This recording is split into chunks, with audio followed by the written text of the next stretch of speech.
ഞങ്ങളുടെ ഏറ്റവും പ്രിയപ്പെട്ട സഹപ്രവർത്തകൻ ഷാഫി വിട പറഞ്ഞിരിക്കുകയാണ്. അദ്ദേഹം കഴിഞ്ഞ ഏതാനും ദിവസങ്ങളായി ചികിത്സയിലായിരുന്നു.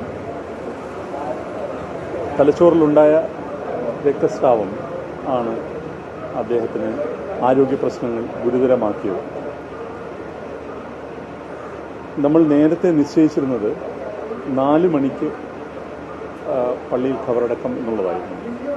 പക്ഷേ മതപരമായ ചില കാര്യങ്ങൾ കണക്കിലെടുത്തുകൊണ്ട് അതിൽ ചെറിയൊരു വ്യത്യാസമുണ്ട്. അത് 2 മണിയായി നിശ്ചയിച്ചിട്ടുണ്ട്. 2 മണിയായി. അതാണ് വിശേഷമായിട്ടുള്ള ഒരു അറിയിപ്പ്. ദയവായിട്ട് അത് ആളുകളിലേക്ക് എത്തിക്കണം എന്ന് അഭ്യർത്ഥിക്കുന്നു. 2 മണിക്കായിരിക്കും ഷാഫിയുടെ ഖബറടക്കം. ഇവിടെ 12:30 വരെ ഉണ്ടാവും. അതിനുശേഷം വീട്ടിലേക്ക് പോകും. വീട്ടിൽ നിന്ന് പള്ളിയിലെത്തിക്കും. 2 മണിക്ക് പള്ളിയിൽ ഖബറടക്കം.